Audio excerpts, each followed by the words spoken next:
Hey everybody, Dave here. I see there's a couple of people that have joined. There also might be people watching YouTube, and we're going to do a recording that we'll send out later. For those who are here, would you be able to confirm that you do hear me and you do see me and you see my screen? That's always useful to know. Cool. All right, we got a yep. That's all we really need. Thanks again for joining. Thanks for anyone who's listening. Really appreciate it. Today we're going to be talking about websites. We're going to be talking about what makes a good website, what makes a website bad. Looking for a kind of a quick-ish webinar on just kind of touching the basis, the basics. If there's any questions, we'll go over them. The reason that I'm on this topic is largely because we have just done a redesign of our own website at Shortlist, something I posted about on LinkedIn, and been going through that process for a couple of months and been thinking a lot about website design and what makes a website good, and what we needed to improve on. And so I thought it would be good to kind of mark the occasion of our new website by taking a look at other websites that I've kind of come across recently from conversations I've had, like mentoring conversations, and just like talk a little bit about what I think they're doing well, what they're not. So with that being said, let's talk a little bit about what do we need on a website. It's really simple, to be honest. It doesn't need to be complicated. I think people often overcomplicate websites way too much. When it really comes down to it, it's really just about what do you do, who do you do it for, how do you do it, what's your pricing, what makes you different. If you're answering those 5 questions: what do you do, who do you do it for, what makes you different, what's your pricing, whatever was the other one that I just mentioned, what makes you different, you basically have yourself a good website. I think people are often trying to be too cute and too markety with the way they structure their websites. They're trying to use too many tricks, too much fancy speech, and then as you actually look at the website, you really have no idea kind of what's going on. um, so I don't want to make this all about Shortlist, but I just want to briefly kind of talk through just like very quickly how we address that.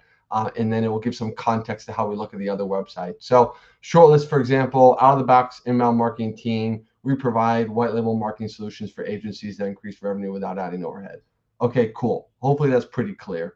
It's pretty clear that we're in the space of marketing services. It's pretty clear that it's specifically inbound marketing, that we do it for agencies, and this is the problem that we solve. And if you're interested, schedule a call, right? Fairly straightforward. If you go on the website, you run into the specifics of what we do, the different services that make up the marketing solutions that we talk about. Each page kind of has its own service to go more in depth about it. If you scroll down some more, you'll see us talking about agencies who need support. These are some things that make us different, that make an agency potentially want to work with us. Then we have the kind of obligatory case studies, social proof, things that say this is why you should work with us. This is what's good about us. We have this little section here about different volunteering and philanthropy things that we do. Again, that's like unique to us, not necessary for everyone. And then schedule a call. You'll notice the one thing that is in here is pricing. Pricing for us is basically up at the top in the navigation menu.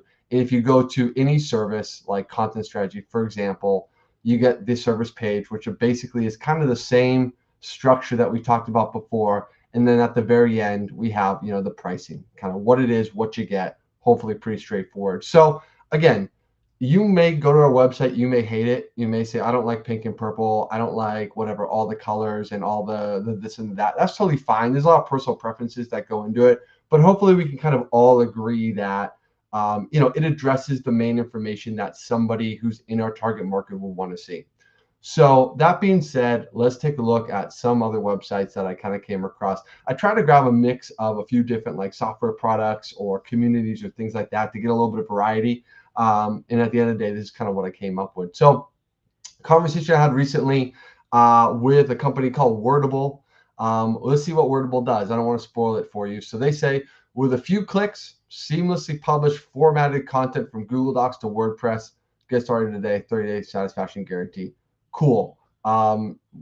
Pretty straightforward, right? Like that's pretty clear that if I am someone who writes content in Google Docs and then I need to get it into WordPress, I can do that in a few clicks. I think that's pretty straightforward. That's a good tagline.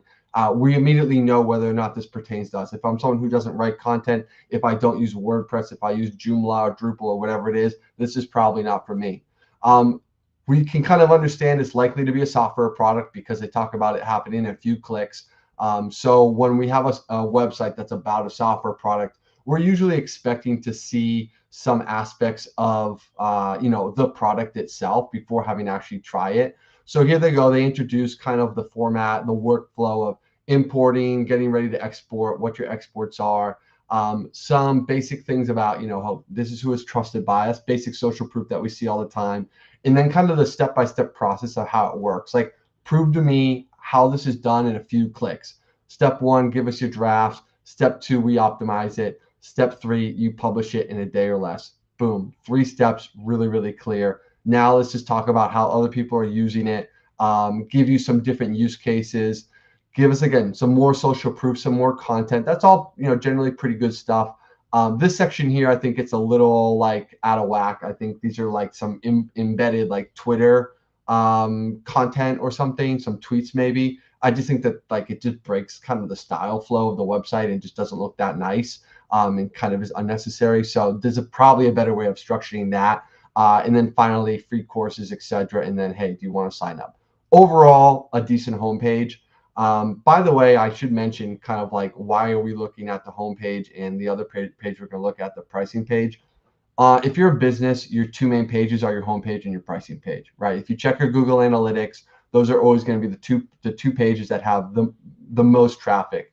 There's a kind of like few exceptions to that. Maybe if you have like a killer blog post or something like that, but the homepage and the pricing page is what matters. So overall, for me, this homepage is like an A-. I think it's really solid. Let's take a look at the pricing. The pricing has a couple different tiers. This is a typical kind of like tiered pricing platform. The tiers kind of go up from right to left, from left to right. Again, 30-day money back guarantee. There's not too much noise here. Overall, this is good, except when you start to dig a little bit into the details, and that's when it gets confusing. Let's take a look at these pricing tiers. $29 per year, $149 per year, $349 per year. Look at the actual things that are given in this tier. 1 site, 1 user, 10 exports. 2 sites, 2 users, 20 exports. 3 sites, 3 users, 50 exports. There's like a diseconomy of scale with the price and the offering. Like, from my perspective, why would I not just sign up for 2 basic plans for $29 per year instead of paying $149 a year for what is effectively the same thing? Like, I don't really understand why I should pay $100 per year more for what I could get for 2x the basic plan. Like, they're not really communicating that. So something is off about the value proposition of these plans, and it's going to hurt the conversions because everyone's going to basically go towards like the basic plan. I also would never kind of highlight the cheapest plan as the most popular. I would usually use like a middle or the higher one to kind of do the whole, this one's most popular, like try to kind of push people towards that plan. You're basically telling everybody like, hey, sign up for the cheapest plan. Not really necessary. Beyond that, they have some stuff about websites, where else they can kind of publish to. I think that, this stuff is fine. Again, it's not like a lovely pricing page. And honestly, the main things that people really care about is what does it cost and kind of what do you get. So my main issue with this pricing page is that it's very confusing based on like the offering of what they have here. So all in all, like, this to me is kind of like a B-. Like, it just, it wouldn't deter me from signing up. Like, I would just do the basic plan, but it doesn't convey to me why I would ever want to go with a higher tiered plan. So that's a problem with them. Let's talk about Lemon Speak. This is another going to be a software product. Came across this one as well. Someone who I was kind of mentoring, having a conversation with. They say, turn your podcast into marketing content. And this is Lemon Speak saves you time in creating marketing content from your episodes to help you get discovered. Streamline content creation with minimal interaction. Upload, specify your settings, and you get all the below. Cool. Pretty straightforward, right? If you're a podcaster, this is for you. If you want to market your podcast, which almost everybody does who has one, then this is going to save you time, and it's going to help create the content by streamlining the process. All these things that people who run podcasts typically do, show notes, tweets, quotes, etc., all that can be done pretty seamlessly from Lemon Speak. This is a good value proposition here. So again, kind of similar to Wordable. we're expecting to see like some specifics about the product and how that actually does that. Um, Next section here is growing a podcast requires marketing, which is very time consuming. And this is going to save you this many hours. Nice. This is like powerful kind of problem solution type of statement. Like, what is the pain of growing a podcast? Like all the marketing, all the time that it takes. They have some real specific stuff here about how many hours that Lemon Speak will supposedly save you. And, that in the value of, that it's worth trying to save those hours because so many people will actually find your podcast through social media and stuff like that.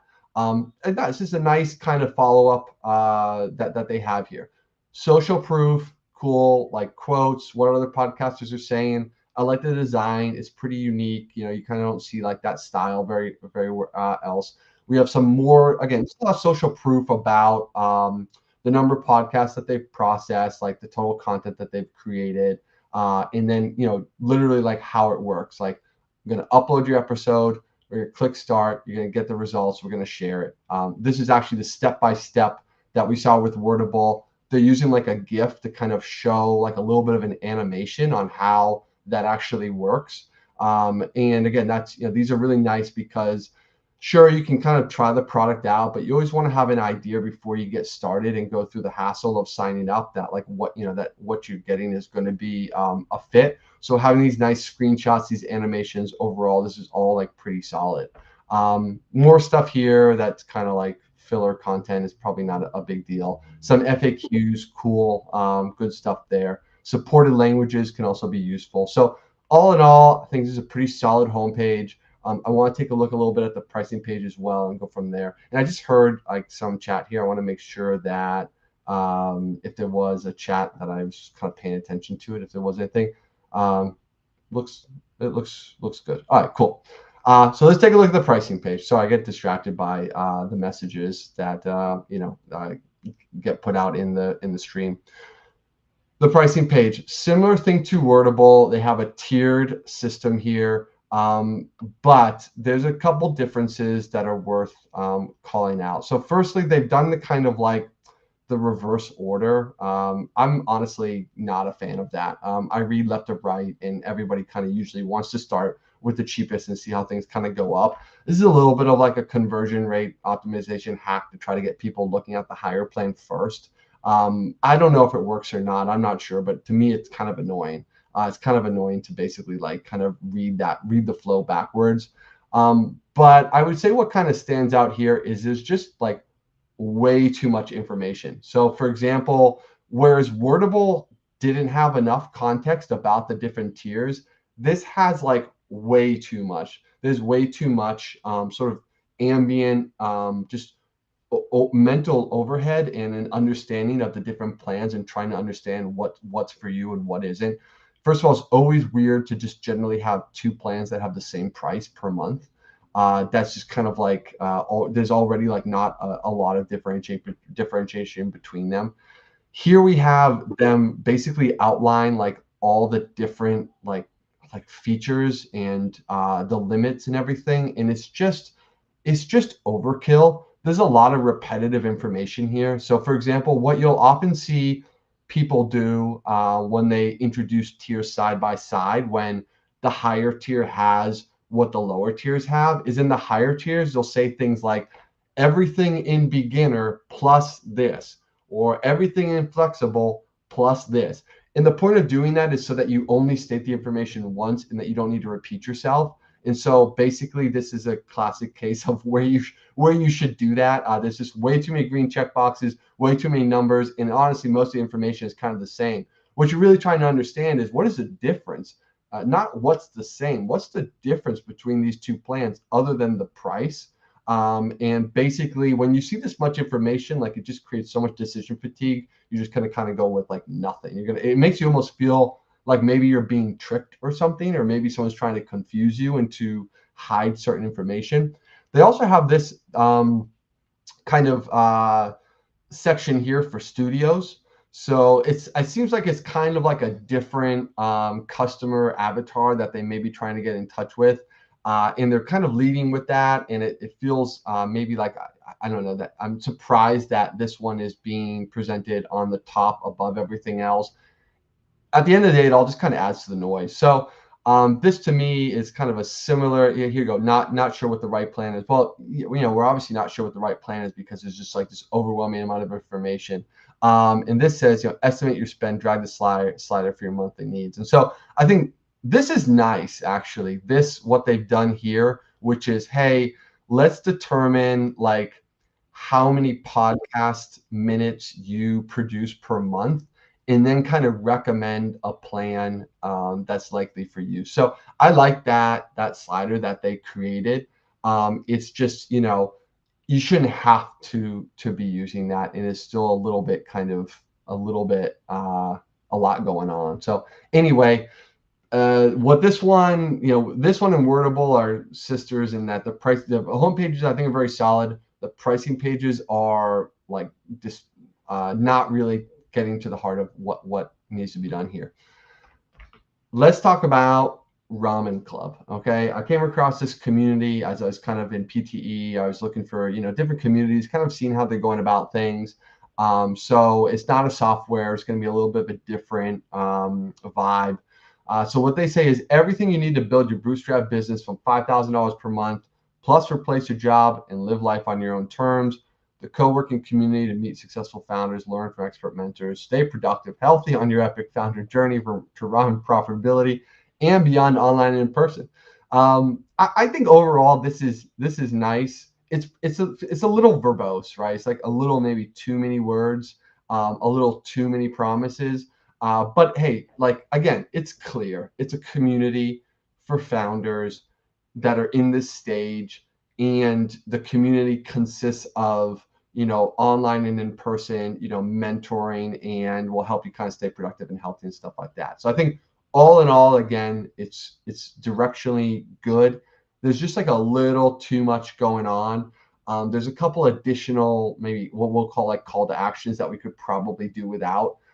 For example, like this little thing that's trying to get me onto the blog, you could totally get rid of something like that.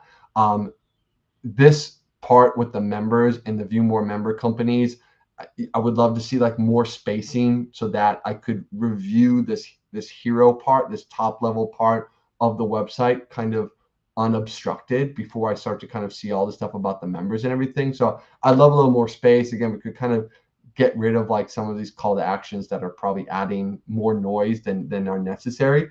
It's cool, social proof, 130 plus members. Let's talk about the different pillars of the community. Okay, there's a community, there's education, and there's a studio. That's again a fairly clear differentiation of what to expect from this community, and we can kind of tell, what does it mean to be in the community? It's online, it's in person, it's co-working, it's primarily based in London.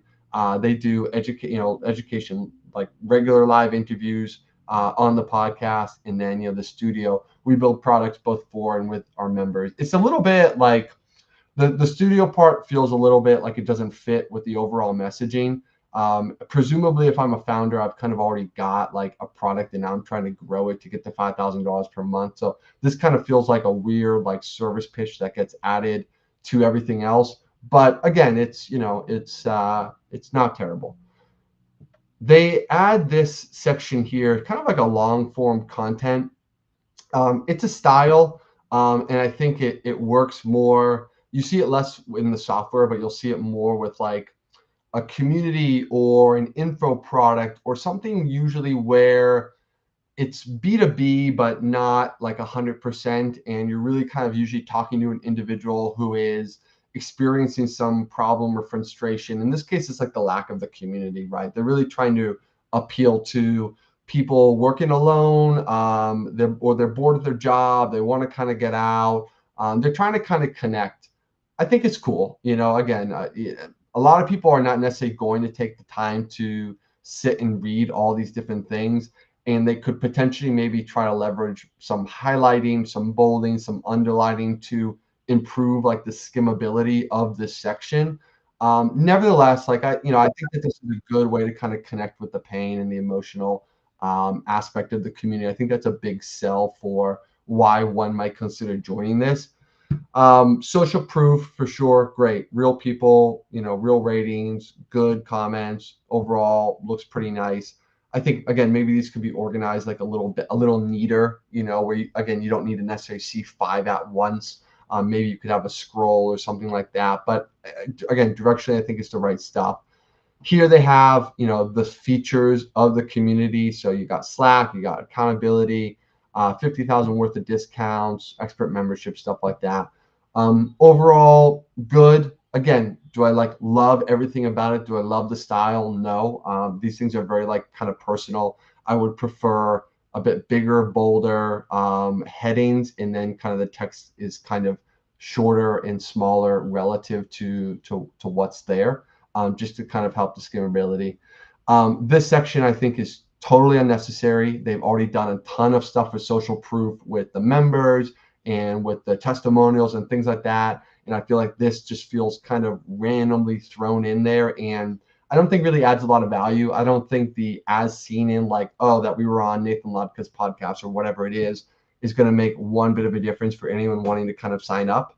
Now, how many members you have, who they are, what they say about the community, that's social proof that matters. But this other stuff, where you've been featured, I've been on Forbes, whatever, that stuff, it's just been overdone. Everybody's seen it everywhere. It carries no meaning, and it's just a distraction. Better just go right into the pricing, which they have right here. In this case, they decided to just put the pricing right on the homepage. That's totally fine. Not every website has to have their own separate pricing page. Sometimes it makes sense, sometimes it doesn't. But in this case, they wanted to kind of just go right to it and make it kind of like a short one pager. And I think that's totally fine. They have two pricing tiers, and essentially, you can switch between monthly and annual. Cool. So they clarify, whether it's remote or whether it's in person, and then they have the different kind of checklists here. This is another situation where it feels like the content and the information is just a little too much, more than is necessary. I just think that there's ways that you could kind of tighten up some of this text. So for example, I might just write bi-weekly remote co-working sessions. Okay, that's going to be a little shorter. Active Slack. We don't necessarily need to see the with 130 plus founders. In-house mentors. Cool. We don't necessarily need to see the different industries, right? Mastermind, masterminds with founders at a similar stage. Instead of the expectation of a mastermind is that it's going to be with founders at a similar stage. So I would probably be more interested to understand whether this was a weekly, bi-weekly, or monthly mastermind, like the frequency as opposed to who it's with, because that's an expectation. But how often it occurs is something that's going to be variable. And then, 4x in-person co-working sessions with other founders, stuff like that. So again, I think this is all right, but I do think that we could reduce the text here. And then similarly, the only difference between these two things is kind of this line here, this last part, like the in-person versus the not. I would love to see, again, something similar to everything in remote plus, and then this, and then maybe a couple other things. Maybe at the end of the day, it really just is a matter of, do you live in London or do you not? I'm not sure, but it's just a lot of repetitive information here. It's something that we've seen on some of the other pricing tables. And then just this additional text, it's just a little overkill with the social proof and the quotes and everything that's going on. And it's just adding to the decision fatigue of whether or not you kind of sign up. So it's also a little odd that this has a 30-day money-back guarantee, but this has a free trial session. You kind of expect, the journey, the user journey, to be pretty similar no matter what tier you choose. So it's weird that one's a free trial and one's a money day back guarantee. Again, overall, a pretty respectable homepage. I'll call it a B+. I think they could reduce a little bit of the noise in various parts of this homepage. They could tighten up the copy to use less words, and then overall it'd be pretty solid. Last one, and then we'll see if there happen to be any questions or any pages that people would like to take a look at, and if not, we'll wrap it up. But this one is a product that somebody sent to me the other day. It's called Notice.studio. I believe it's a product. Let's see. They say one place to create and publish all web content. And then it says start writing is free. Uh, this, when I talked about I feeling like websites sometimes have just gotten a little too cutesy, this is that. I don't really understand exactly what this is just from looking at this.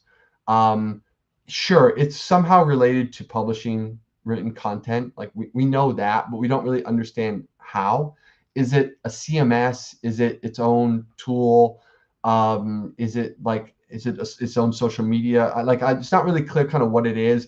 I think something like this would benefit from like a subheader description that, look, if you're going to try to be kind of cutesy and you're going to kind of talk about some kind of grandiose statement, then at least have like a sub description that kind of says, we help these people do this, and this is in that way it's clear. But for now, like, we don't really know what it is they do, and you really kind of need to have that nailed here. This is the part where everybody sees it.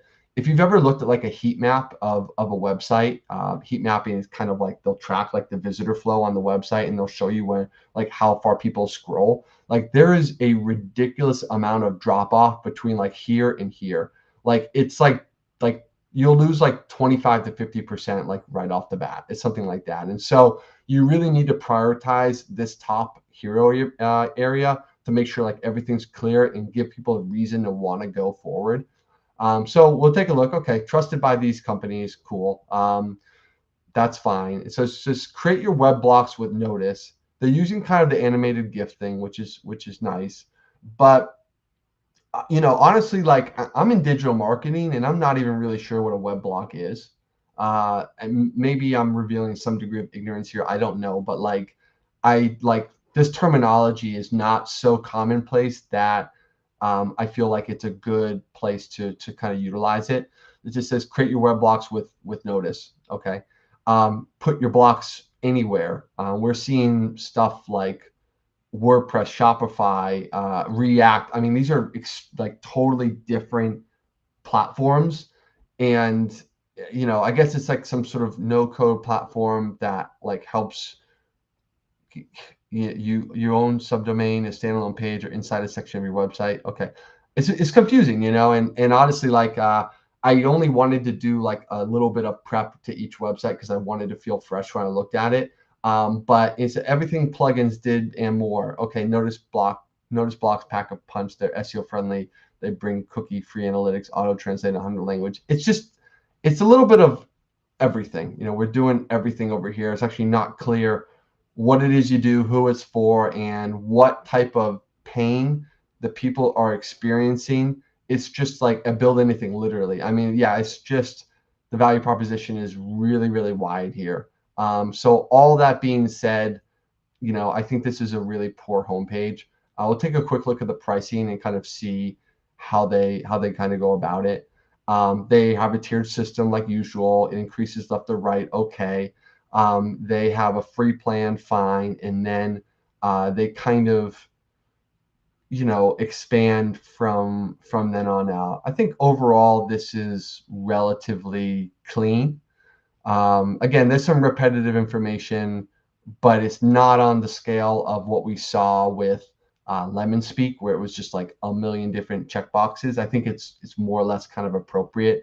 You can kind of get a sense for how many projects you have, how many collaborators you have, and then what features are overall like a part of that. And so I think for the most part, the pricing page is pretty clear, and there's really not that much else. And this here says smart moves always get noticed. Our pricing is straightforward and aligned with your business goals. Again, it's just a very confusing statement, honestly. Like, what is a smart move, and how does that have anything to do with publishing content on the web? I don't know. So yeah, really rough one with that one. So those are a couple websites that got picked out. Just to kind of summarize the main themes here, focusing on the homepage and the pricing page because they are the two pages that get trafficked the most. Focusing on the top level of those pages because those are the parts that get seen the most. Not trying to outsmart yourself or everybody else with some cheeky statement that seems like it's really catchy and intriguing, but actually doesn't tell people what is going on. Less is more. Uh, Obviously, there's a limit to that, because as we saw with something like Wordable, there is too little, right? There's too little that doesn't make sense. You have to provide enough information, but you don't need to go overboard with social proof. We don't need to see the as seen on and the trusted by and all those different things. Let's check the box on testimonials. Let's check the box on maybe some members or things that are relevant, but don't overdo that. Have a clean pricing page and try not to repeat information when it's just it's already been said and done. And whenever you can, use fewer words. Again, this is something that at least Notice Studio does well, with customization, translation, insights, etc. If you want, what you'll see some websites do is they'll do have like an on hover. And I think Lemon Speak did that. Let me see if they yeah, that was them. Okay. Yeah, so you'll see kind of like they do this on hover part to clarify a bit what it is. And that's a nice way of kind of allowing someone to explore and engage with the pricing page and get the information that they want without having to see it all there. So again, I think that's something that Notice could elaborate on if we want to clarify what customization, insights, translation really mean. But anyway, this is an example where the pricing page seems to be stronger than the home page. So that's really all we have planned for today. I don't know if there's any questions or examples of people wanting to take a look at a website. I'd be happy to do a quick teardown if they need to. But otherwise, that's kind of what I had in store for today. Thanks so much for tuning in. Oh, hey. A lot of guys I recognize from PT. Awesome. Well, I don't see any chat comments, so we're gonna wrap it up and the stream. And like I said, feel free to follow up with me in the PT Slack channel or shoot me an email, dave@shortlist.io, if you had some questions that kind of come up later. I'd be happy to talk about your website with you. Bye.